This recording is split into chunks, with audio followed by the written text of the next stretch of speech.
Dark ಸೈಕಾಲಜಿಯ next manipulation technique ಬಂದ್ಬಿಟ್ಟು healing, ಕೂಗಾಟ, ಕಿರ್ಚಾಟ, ಅಳೋದು. ಯಾರಾದರೂ ನಮ್ಮ ಮೇಲೆ ಕೂಗಾಡ್ತಾಯಿದ್ರೆ, ಕಿರ್ಚಾಡ್ತಾಯಿದ್ರೆ ನಮಗೆ ಅನ್ಕಂಫರ್ಟೇಬಲ್ ಫೀಲ್ ಆಗುತ್ತೆ, ಜೊತೆಗೆ ಭಯನೂ ಬೀಳ್ತೀವಿ. ಪರಿಣಾಮ ಏನಾಗುತ್ತೆ ಅಂದರೆ ಎದುರಿಗಿನ ವ್ಯಕ್ತಿಯ ಡಿಮ್ಯಾಂಡ್, ಅವ್ರ ಮಾತು ಕೇಳ್ತೀವಿ. ಈ ರೀತಿ ನಮ್ಮನ್ನು ಮ್ಯಾನಿಪುಲೇಟ್ ಮಾಡ್ತಾರೆ. ಯಾರಾದರೂ ನಮ್ಮ ಹತ್ರ ಕೂಗಾಡ್ತಾ ನಮ್ಮನ್ನು ಮ್ಯಾನಿಪುಲೇಟ್ ಮಾಡಬಹುದು. ಅದರಲ್ಲೂ 4 ಜನರ ಮಧ್ಯೆ ಕೂಗಾಡ್ತಿದ್ರೆ, ಕಿರ್ಚಾಡ್ತಾ ಇದ್ದರೆ ಅವರಿಗೆ ಜನರ ಸಿಂಪತಿನೂ ಸಿಗುತ್ತೆ. ನೀವು ತಪ್ಪಿತಸ್ಥ ಸ್ಥಾನದಲ್ಲಿ ನಿಂತವ್ರ ಥರ ಕಾಣ್ತೀರಾ. ಇದು ಮ್ಯಾನಿಪುಲೇಷನ್ ಟೆಕ್ನಿಕ್. ಒಂದೊಂದು ಸಲ ನಿಜನೂ ಇರ್ಬೋದು.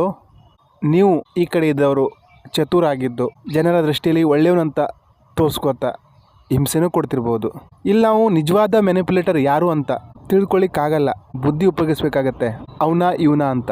ಯಾಕಂದರೆ ನಾವು ಕೂಗ್ತಾ ಕಿರ್ಚಾಡ್ತಾ ಇದ್ದವ್ರೆ ಮ್ಯಾನಿಪುಲೇಟರ್ ಅಂತ ಹೇಳಿಕ್ಕಾಗಲ್ಲ, ಆಪೋಸಿಟ್ ಪಾರ್ಟಿನೂ ಇರಬಹುದು. ಎಲ್ಲಿಂಗ್ ಯಾಕೆ ಮಾಡ್ತಾರಂದರೆ ನಿಮ್ಮನ್ನು ಹೆದರಿಸ್ಲಿಕ್ಕೆ. ಇಬ್ಬರ ವಾದ ನಡೀತಾ ಇದೆ, ತಾನು ಸೋಲ್ತಾ ಇದ್ದೀನಿ, ಈ ವಾದದಲ್ಲಿ ಗೆಲ್ಲಿಕ್ಕೆ ಆಗಲ್ಲ ಅಂತ ಅನಿಸ್ತಿದ್ರೆ ಈ ರೀತಿ ಕೂಗೋದು, ಕಿರ್ಚೋದು, ಜೋರು ಮಾಡೋದು ಈ ರೀತಿ ಮಾಡ್ತಾರೆ. ಹೆಣ್ಮಕ್ಕಳೇ ಈ ಟೆಕ್ನಿಕ್ನ ಉಪಯೋಗಿಸ್ತಾರೆ ಅಂತೇನಿಲ್ಲ, ಗಂಡಸರೂ ಉಪಯೋಗಿಸ್ತಾರೆ.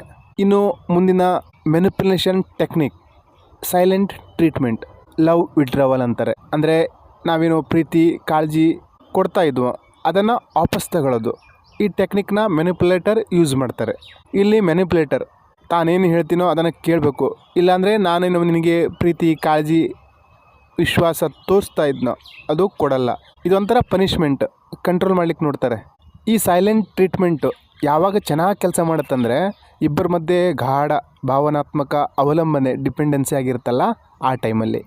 ಇಬ್ಬರ ಮಧ್ಯೆ ಇಮೋಷನಲಲ್ಲಿ ಏನೋ ಅವಲಂಬನೆ ಇಲ್ದಿದ್ದಾಗ ಅಷ್ಟೇನು ವ್ಯತ್ಯಾಸ ಆಗಲ್ಲ, ನೀನು ಮಾತಾಡಿದಷ್ಟು ಬಿಟ್ಟರೆಷ್ಟು ಅಂತ ಇರ್ತೀವಿ. ಆದರೆ ಇಬ್ಬರ ಮಧ್ಯೆ ಒಂದು ಗಾಢ ಸಂಬಂಧ ಇದೆ, ಪ್ರೀತಿ ವಿಶ್ವಾಸ ಇದೆ, ಈಗ ಅವರು ಮ್ಯಾನಿಪುಲೇಟರ್ ಆಗಿದ್ದರೆ ನಿಮ್ಮನ್ನು ಆ ಟೆಕ್ನಿಕ್ ಯೂಸ್ ಮಾಡಿ ಕಂಟ್ರೋಲ್ ಮಾಡ್ಲಿಕ್ಕೆ ನೋಡ್ತಾರೆ, ಉಪಯೋಗಿಸ್ಕೊಳ್ಳಿಕ್ಕೆ ನೋಡ್ತಾರೆ. ಮ್ಯಾನಿಪುಲೇಟರ್ ಆಗಿದ್ದರೆ ಮಾತ್ರ ಈ ವಿಚಾರ ನಾನು ಹೇಳ್ತಾ ಇರೋದು. ನಾವೇನು ಕಷ್ಟ ಬೀಳ್ತಾ ಇದ್ದೀವಿ, ಯಾರಾದರೂ ನಮಗೆ ಹೊಗಳಿ ಅಪ್ರಿಷಿಯೇಟ್ ಮಾಡಲಿ ಅಂತಲೇ ಕಾಯ್ತಾ ಇರ್ತೀವಿ. ಯಾಕಂದರೆ ಇಲ್ಲಾಂದರೆ ಜೀವನ ಇನ್ಕಂಪ್ಲೀಟ್ ಅನಿಸ್ತಾ ಇರುತ್ತೆ. ಮ್ಯಾನಿಪುಲೇಟರ್ಗಳು ಈ ತಂತ್ರನ ಉಪಯೋಗಿಸ್ತಾರೆ. ನಿಮಗೂ ಕೊಡ್ತಾ ಇದ್ದಿದ್ದು ಪ್ರೀತಿ ವಿಶ್ವಾಸ ಅಪ್ರಿಷಿಯೇಟ್ ಕೊಟ್ಟಿಲ್ಲ ಅಂದರೆ ಒಂಥರ ಇನ್ಕಂಪ್ಲೀಟ್ ಫೀಲ್ ಆಗೋ ಕಾರಣ ಅವ್ರೇನು ಕೇಳ್ತಾರೋ ಕೊಟ್ಬಿಡೋಣ ಅನಿಸ್ಬಿಡುತ್ತೆ. ಈ ತಂತ್ರಕ್ಕೆ ನೀವು ಬಲಿಯಾಗಿಬಿಡ್ತೀರ, ಅವರ ಡಿಮ್ಯಾಂಡ್ ಪೂರೈಸ್ತೀರಾ. ಸುಮ್ಮನೆ ಕಲ್ಪನೆ ಮಾಡ್ಕೊಳ್ಳಿ, ನಿಮ್ಮನ್ನು ತುಂಬ ಪ್ರೀತಿಸ್ತಾ ಇರ್ತಾರೆ, ನೀವು ಸಹ ಅವರನ್ನು ಹಚ್ಕೊಂಡಿರ್ತೀರ. ಅವ್ರ ಮಾತು ಬಿಟ್ಟರೆ ನಿಮ್ಮನ್ನು ಇಗ್ನೋರ್ ಮಾಡಿದರೆ ಏನು ಮಾಡ್ತೀರಾ? ಅವ್ರು ಫೋನ್ ರಿಸೀವ್ ಮಾಡಲ್ಲ, ನಿಮ್ಮ ವಾಟ್ಸಪ್ ಮೆಸೇಜ್ ನೋಡಲ್ಲ, ರಿಪ್ಲೈ ಕೊಡಲ್ಲ, ಕೆಲವು ವಾರ ಕೆಲವು ದಿನ ನಿಮ್ಮಿಂದ ದೂರ ಇರ್ತಾರೆ ಅಂದ್ಕೊಳ್ಳೋಣ. ಏನು ಮಾಡ್ತೀರಾ? ಅವರ ಒಂದು ಡಿಮ್ಯಾಂಡ್ ಇಚ್ಛೆ ಪೂರೈಸಿದ್ರೆ ಸಂಬಂಧ ಉಳಿತದೆ ಅಂದರೆ ಒಪ್ಕೊಳ್ಳೋಣ ಅಂತ ಅನ್ಸಲ್ವಾ? ಇದೇ ಮ್ಯಾನಿಪುಲೇಷನ್ ಟೆಕ್ನಿಕ್. ಅದು ಏನು ಹೇಳ್ತಾ ಇದ್ದೀನಿ ಅರ್ಥ ಆಗಿರಬೇಕಲ್ವಾ? ಕೊನೆಗೂ ಮ್ಯಾನಿಪುಲೇಟರ್ ತನ್ನ ತಂತ್ರನ ಸಕ್ಸಸ್ಫುಲಿ ಉಪಯೋಗಿಸಿರ್ತಾನೆ. ಮುಂದಿನ ಮ್ಯಾನಿಪುಲೇಷನ್ ಟೆಕ್ನಿಕ್ ಬಂದ್ಬಿಟ್ಟು ಇಂಟಿಮಿಡೇಷನ್, ಬೆದರಿಸೋದು, ಹೆದರಿಸೋದು.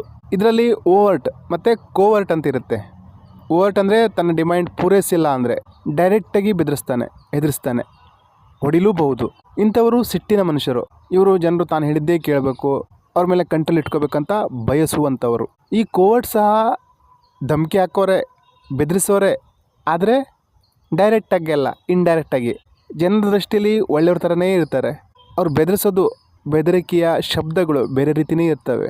ನಿಮ್ಗೆ ಗೊತ್ತಾಗುತ್ತೆ ಇವನು ಧಮಕಿ ಕೊಡ್ತಾ ಇದ್ದಾನೆ ಅಂತ, ಆದರೆ ಜನರಿಗೆ ಅರ್ಥ ಆಗಲ್ಲ, ಇದು ಎಕ್ಸ್ಪ್ಲೇನ್ ಮಾಡಲಿಕ್ಕೂ ಆಗಲ್ಲ. ಅಷ್ಟು ಚತುರರು ಇವರು. ನಿಮಗೆ ಪರಿಚಯದವರು ಅಥವಾ ಸಂಬಂಧಿಕರು ಅಥವಾ ಫ್ಯಾಮಿಲಿ ಮೆಂಬರ್ಸ್ ಯಾರು ಫೋನ್ ಮಾಡ್ತಾರೆ, 1 ಸಲ ಮಾಡಲ್ಲ, 2 ಸಲ ಮಾಡಲ್ಲ, ನೀವೇನೋ ಬ್ಯುಸಿ ಇರ್ಬೋದು. 1 ಸಲ 2 ಸಲ ಮಾಡಿದ್ರೆ ಗೊತ್ತಾಗುತ್ತೆ ಇವ್ರು ಫೋನ್ ಮಾಡಿದ್ದಾರೆ, ರಿಟರ್ನ್ ಮಾಡಬೇಕು ಅಂತ. ಕಂಟಿನ್ಯೂಸ್ ಆಗಿ ಒಂದು 10-15 ಸಲ ಮಾಡಿದ್ರೆ ಏನಂತೀರಾ? ಫೋನಾ ಧಮಕಿನ? ಈ ರೀತಿ ಅರ್ಥ ಮಾಡ್ಕೋಬೋದು. ಇದನ್ನು ನೀವು ಯಾರ ಹತ್ರ ಹೇಳ್ಕೊಳ್ಳೋಕ್ಕಾಗಲ್ಲ. ಜನ ನಿಮಗೆ ಬುದ್ಧಿವಾದ ಹೇಳ್ತಾರೆ, ಅವರಿಗೆ ನಿಮ್ಮ ಮೇಲೆ ಕಾಳಜಿ ಪ್ರೀತಿ, ಅದಕ್ಕೆ ಅಷ್ಟು ಸಲ ಫೋನ್ ಮಾಡಿದ್ದಾರೆ, ನೀನು ಎತ್ತಿ ಹೇಳಬೇಕು ತಾನೆ ಅಂತ ನಿಮ್ಮ ಮೇಲೆ ಅಪವಾದ ಮಾಡ್ತಾರೆ. ಇವರು ಕೋವರ್ಟ್ ಅಂದರೆ. ಇನ್ನು ಮುಂದಿನ ಮ್ಯಾನಿಪುಲೇಷನ್ ಟೆಕ್ನಿಕ್ ತಂತ್ರ ಬಂದ್ಬಿಟ್ಟು ಟ್ರಾಮಾಟಿಕ್ ಒನ್ ಟ್ರಯಲ್ ಲರ್ನಿಂಗ್, ಆಘಾತಕಾರಿ ಅಹಿತಕರ ಘಟನೆ ಇಂದ ನಾವು ಪಾಠ ಕಲಿಯೋದು. ಇಲ್ಲಿ ಎಕ್ಸ್ಪೀರಿಯೆನ್ಸ್ ಯಾವ ರೀತಿ ಆಗುತ್ತಂದರೆ ಮತ್ತೊಂದು ಸಲ ಆ ತಪ್ಪು ಮಾಡಲ್ಲ. ಉದಾಹರಣೆಗೆ ನೀವು ಟ್ರೈನಲ್ಲೆಲ್ಲೋ ಜರ್ನಿ ಮಾಡ್ತಾ ಇದ್ದೀರಾ, ಟೀ ಕುಡಿತೀರಾ ಅಥವಾ ತಿಂಡಿ ತಿಂತೀರಾ, ಫುಡ್ ಪಾಯ್ಸನ್ ಆಗುತ್ತೆ, ಹೊಟ್ಟೆ ಕೆಡುತ್ತೆ, ಬ್ಯಾಡ್ ಫೀಲ್ ಆಗುತ್ತೆ. ಇದರಿಂದ ನೀವು ಮುಂದೆ ಯಾವತ್ತೂ ಟ್ರೈನಲ್ಲಿ ಜರ್ನಿ ಮಾಡಬೇಕಾದ್ರೆ ಟೀ ಆಗಲಿ ಫುಡ್ ಆಗಲಿ ತಿನ್ನಲ್ಲ. ಇದು ಒನ್ ಟೈಮ್ ಲರ್ನಿಂಗ್ ಅಂದರೆ ಒಂದು ಎಕ್ಸ್ಪೀರಿಯೆನ್ಸ್ನಿಂದ ನಿಮ್ಮ ಬಿಹೇವಿಯರ್ ಮೇಲೆ ಪರಿಣಾಮ ಬೀರುತ್ತೆ. ಇನ್ನೊಂದು ಉದಾಹರಣೆ ಯಾವ ರೀತಿ ಅರ್ಥ ಮಾಡ್ಕೋಬೋದಂದರೆ, ಈ ಆದಿಮಾನವರಲ್ಲಿ ಮುಂಚೆ ಯಾವುದೋ ಒಂದು ಫಲ ತಿಂದ್ಬಿಟ್ಟು ವ್ಯಕ್ತಿ ಸಾಯ್ತಾನೆ. ಅದನ್ನು ನೋಡ್ದ ಅಲ್ಲಿದ್ದಂಥವರೆಲ್ಲ ಈ ಫಲ ವಿಷಕಾರಿ, ಇದನ್ನು ತಿನ್ನಬಾರ್ದು. One time learning. ಅದು ಆವತ್ತಿಂದ ಇವತ್ತುವರೆಗೂ ನಾವು ಆ ಫಲ ತಿನ್ನಲ್ಲ. ಇದು ಒನ್ ಟೈಮ್ ಲರ್ನಿಂಗ್ ಅಂದರೆ ಒಂದು ಅಹಿತಕರ ಘಟನೆ, ಆಘಾತಕಾರಿ ಘಟನೆ ಆಯಿತು, ಅದರಿಂದ ನಾವು ಲರ್ನಿಂಗ್ ತಗೊಳ್ತೀವಿ. ಇನ್ನೊಂದು ಉದಾಹರಣೆ, ಈ ಸ್ಕೂಲಲ್ಲಿ ಏನಾದರೂ ಒಂದು ತಪ್ಪು ಕೆಲಸ ಮಾಡಿದಾಗ ಶಿಕ್ಷಕರು ಹೊಡಿತಾರೆ, ಮಕ್ಕಳ ಮುಂದೆ ಆ ತಪ್ಪು ಮಾಡಲ್ಲ. ಈ ರೀತಿ ಈಗ ಇದನ್ನು ನಿಲ್ಲಿಸಲಾಗಿದೆ.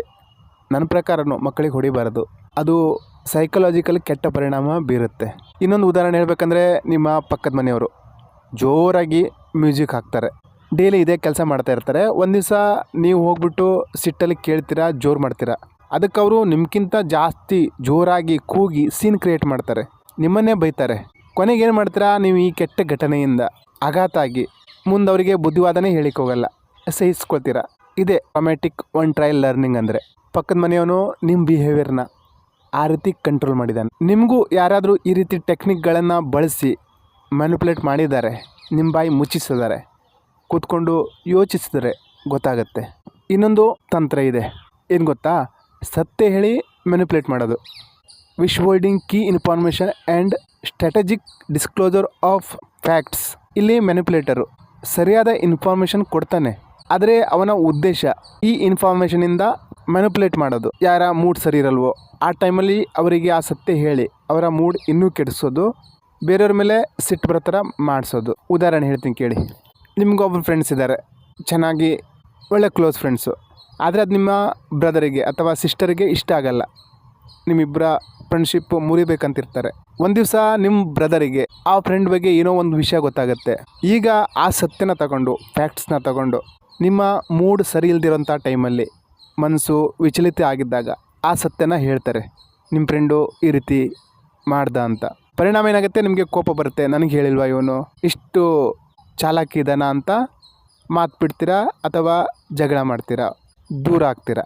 ಇಲ್ಲಿ ನಿಮ್ಮ ಬ್ರದರು ಅಥವಾ ಸಿಸ್ಟರು ಮ್ಯಾನಿಪುಲೇಟ್ರಾಗಿ ಕೆಲಸ ಮಾಡಿರ್ತಾರೆ, ಸತ್ಯನೇ ಹೇಳಿರ್ತಾರೆ, ಆದರೆ ಯಾವ ಟೈಮಲ್ಲಿ, ಅದು ಮುಖ್ಯ ಆಗಿರುತ್ತೆ.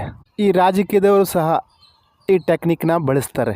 ಒಂದೊಂದು ಸಲ ಸತ್ಯನೂ ಹೇಳ್ತಾರೆ, ಆದರೆ ಯಾವ ಟೈಮಲ್ಲಿ ಜನರ ಮೇಲೆ ಕೆಟ್ಟ ಪರಿಣಾಮ ಬೀರುತ್ತೋ ಆ ಟೈಮಲ್ಲಿ. ಇಲ್ಲಿ ಮ್ಯಾನಿಪುಲೇಟರು ಫ್ಯಾಕ್ಟ್ಸ್ನ, ತಥ್ಯನ ತನಗೆ ಉಪಯೋಗವಾಗುವ ರೀತಿಯಲ್ಲಿ ತಥ್ಯನ ಮುಂದಿಡ್ತಾನೆ. ಎರಡನೇದು, ತನಗೆ ಹಾನಿ ಆಗ್ತಾಯಿದೆ ಅಂದರೆ ಆ ಫ್ಯಾಕ್ಟ್ಸ್ನ ಮುಚ್ಚಿಡ್ತಾನೆ. ಇಬ್ಬರ ಮಧ್ಯೆ ಮಿಸ್ಅಂಡರ್ಸ್ಟ್ಯಾಂಡಿಂಗ್ ಇದ್ದಾಗ ಇವನು ಆ ತಥ್ಯನ ಹೇಳಿ ಅದನ್ನು ಇನ್ನೂ ದೊಡ್ಡದಾಗಿ ಮಾಡ್ತಾನೆ. ಇಲ್ಲಿ ಮ್ಯಾನಿಪುಲೇಟರು ಕಾನ್ಫಿಡೆಂಟ್ ಆಗಿರ್ತಾನೆ, ಯಾಕಂದರೆ ಸತ್ಯ ಇದೆ ಅಲ್ವಾ, ಆದರೆ ಉದ್ದೇಶ ಬೇರೆದಿರುತ್ತೆ. ಸತ್ಯ ಆಗಿರೋದ್ರಿಂದ ಕಾನ್ಫಿಡೆನ್ಸು ಬರುತ್ತೆ, ಜನ ನಂಬ್ತಾರೆ ಸಹ, ಯಾಕಂದರೆ ಸತ್ಯ ಅಲ್ವಾ. ಆದರೆ ರಾಂಗ್ ಟೈಮಲ್ಲಿ ಅದನ್ನು ಎಲ್ಲಿಡಬೇಕು, ಎಲ್ಲಿಟ್ಟರೆ ಇಬ್ಬರ ಸಂಬಂಧ ಮುರಿತದೋ ಅಲ್ಲಿಡ್ತಾರೆ. ಈ ನೆಪ ಹೇಳೋದು ಸಹ ಒಂದು ಮ್ಯಾನಿಪುಲೇಷನ್ ಟೆಕ್ನಿಕ್ಕೆ. ಒಂದು ಉದಾಹರಣೆ ಹೇಳ್ಬೇಕಂದ್ರೆ, ಸ್ಕೂಲಲ್ಲಿ ಮಕ್ಕಳು ಒಂದು ದಿವಸ ರಜೆ ಹಾಕಿದಾಗ ಟೀಚರಿಗೆ ಏನು ನೆಪ ಹೇಳ್ತಾರೆ ಗೊತ್ತಾ? ಅಜ್ಜಿ ಸತ್ತೋದ್ಲು ಅಂತ. ಟೀಚರು ಓಹೋ ಪರವಾಗಿಲ್ಲ ಬಾ ಕೂತ್ಕೊ ಅಂತಾರೆ. ಅಜ್ಜಿ ಸತ್ತೋಗಿದ್ದು ನಿಜ, ಆದರೆ ಯಾರ ಅಜ್ಜಿ? ಇವ್ರ ಅಜ್ಜಿ ಅಲ್ಲ, ಪಕ್ಕದ ಮನೆಯವ್ರ ಅಜ್ಜಿ. ಈ ರೀತಿಯ ಮ್ಯಾನಿಪುಲೇಷನ್ ಟೆಕ್ನಿಕ್ ಸಣ್ಣ ಮಕ್ಕಳು ಬಳಸ್ತಾರೆ. ಮನೇಲೂ ಸಹ ಇದು ನಡೀತದೆ.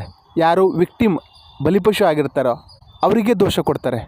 ಈಗ ಹೆಂಡತಿ ಮ್ಯಾನಿಪುಲೇಟರ್ ಆಗಿದ್ದರೆ, ಅವಳು ಯಾವುದೇ ಕಾರಣಕ್ಕಾದರೂ ಗಂಡನ ಮೇಲೆ ಕೋಪಗೊಂಡಿದ್ದರೆ ಅವಳು ಗಂಡನಿಗೆ ಎದುರಿಸ್ತಾಳೆ, ನಿನ್ನಿಂದ ನಿನ್ನ ಫ್ಯಾಮಿಲಿಯಿಂದ ನಂಗೆ ಸಾಕಾಗಿ ಹೋಗಿದೆ, ಏನು ಮಾಡೋದು ಗೊತ್ತಾಗ್ತಾ ಇಲ್ಲ, ಈ ರೀತಿಯ ನೆಪ ಹೊಡ್ತಾಳೆ. ಅಮಾಯಕ ಗಂಡ ಸಹ ಪಾಪ ಕಷ್ಟ ಆಗ್ತಿರ್ಬೋದು ಅಂತ ಅಂದ್ಕೊಳ್ತಾನೆ. ಸತ್ಯ ಅಲ್ಲ, ಫ್ಯಾಕ್ಟ್ ಅಲ್ಲ, ಇವೆಲ್ಲ ಮ್ಯಾನಿಪುಲೇಷನ್ ಟೆಕ್ನಿಕ್ಸ್ಗಳು.